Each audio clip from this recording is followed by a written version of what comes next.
بسم اللہ الرحمن الرحیم۔ السلام علیکم ورحمۃ اللہ وبرکاتہ۔ اسلامیات جماعت ہفتہ میں خوش آمدید۔ میں ہوں آپ کا معلم حافظ محمد ارسلان اور ہمارا آج کا بی لفٹ ہے نمبر 18۔ تو چلتے ہیں ہم اپنے بی لفٹ کی جانب۔ کتاب پر موجود یہ تسلسل جسے تمام طلبہ سولو کر چکے ہیں۔ ہمارا آج کا بی لفٹ ہے روزے کا معنی اور مفہوم اور مقصد، یعنی تقوی جان سکیں، روزے کی اہمیت اور فضیلت کو سمجھ سکیں۔ پیارے بچوں، روزے کا حقیقی مقصد جو کہ قرآن مجید میں بیان کیا گیا ہے وہ تقوی ہے۔ تقوی کا مطلب ہے گناہوں سے بچنا اور نیکیوں کی طرف گامزن ہونا۔ ٹھیک ہے، روزہ یہ اسلامی عبادات میں سے ایک اہم ترین عبادت ہے۔ جس طرح نماز ہے، زکوٰۃ ہے، حج ہے، اس طرح عبادات میں روزہ بھی بہت اہمیت اور فضیلت کا حامل ہے۔ روزہ تقوی کا شاندار سفر۔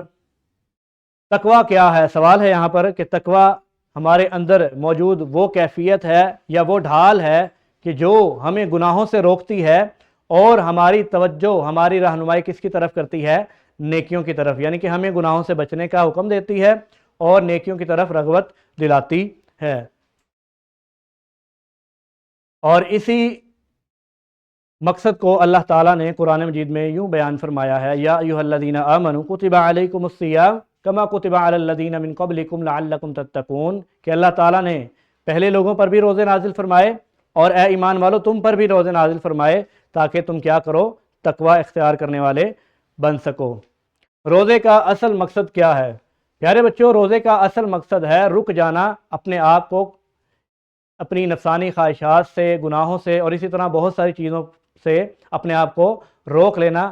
جس طرح ہم کسی بھی مشکل کا سامنا کرتے ہوئے اپنے آپ کو روک لیتے ہیں یا کسی بھی تنگی اور پریشانی میں اپنے آپ کو روک لیتے ہیں، بالکل اسی طرح ماہ رمضان میں گناہوں سے بچ جانا، گناہوں کو ترک کرنا، اپنی نفسانی خواہشات سے باز آ جانا، یہ روزہ کہلاتا ہے۔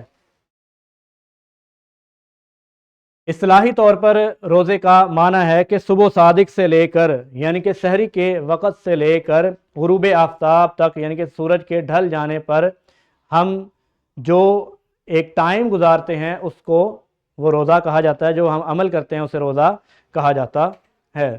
روزے کی پیارے بچوں کچھ شرائط ہیں۔ سب سے پہلی شرط ہے کہ روزہ رکھنے والا مسلمان ہو۔ دوسری شرط ہے عاقل ہو، بالغ ہو، یعنی کہ اس کو اس عمل کے متعلق مکمل رہنمائی ہو اور اس کو مکمل اس کی سمجھ ہو۔ تیسری شرط یہ ہے کہ روزہ وہ شخص رکھے گا جو کہ مکمل طور پر صحت مند ہو، یعنی بیمار شخص جو ہے وہ روزہ نہیں رکھے گا۔ اسی طرح روزہ اس شخص پر فرض ہے جو کہ مقیم ہے، یعنی کہ کسی جگہ ٹھہرا ہوا ہے، مسافر پر روزہ لازم نہیں ہے۔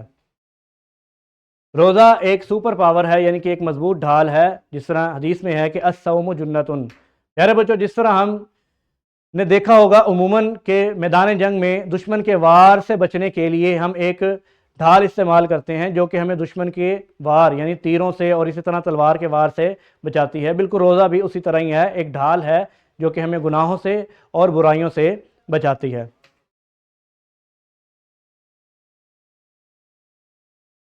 روزہ رکھنے کا سب سے بڑا جو انعام ہے وہ ہمارے سابقہ جتنے بھی گناہ ہیں ان کو معاف کر دیا جاتا ہے۔ جیسے کہ حدیث میں بھی ہے کہ آپ علیہ السلام نے فرمایا کہ جو شخص روزہ رکھتا ہے رمضان المبارک میں نیکی کی نیت سے تو اس کے سابقہ جتنے بھی گناہ ہیں ان کو معاف کر دیا جائے گا۔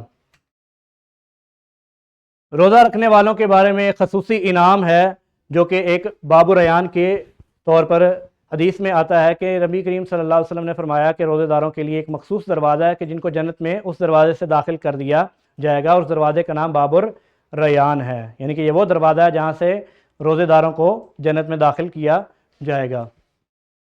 اللہ تعالیٰ کے قریب ایک خوبصورت مہک۔ پیارے بچوں، رمضان المبارک کے مہینوں میں روزے کے دوران جو ہمارے منہ سے ایک مہک آتی ہے یا ایک سمیل آتی ہے، اس کے متعلق اللہ کے نبی صلی اللہ علیہ وسلم نے فرمایا کہ یہ جو بدبو یا یہ جو سمیل ہے یہ اللہ تعالیٰ کے نزدیک کستوری جو کہ مہنگی ترین خوشبو ہے اس سے بھی زیادہ عزیز ہے۔ ایک سخت انتباہ ہے کہ جان بوجھ کر روزہ چھوڑنا بغیر کسی شرعی عذر کے یہ بہت بڑا گناہ ہے۔ اپنے رمضان المبارک کے ہیرو بنے، یعنی کہ رمضان المبارک کے تمام امور جتنے بھی ہیں ان کی حفاظت کریں، یعنی کہ بھوکا پیاسا رہنا ہی صرف کافی نہیں ہے بلکہ اس میں عمل کرنا بھی ہمارے لیے انتہائی ضروری ہے۔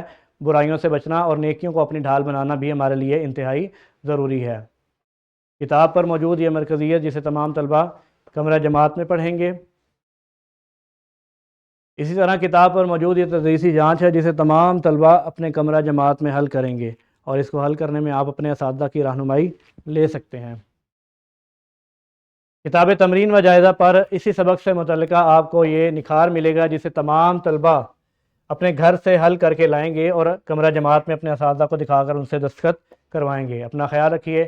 السلام علیکم ورحمۃ اللہ وبرکاتہ۔ اللہ حافظ۔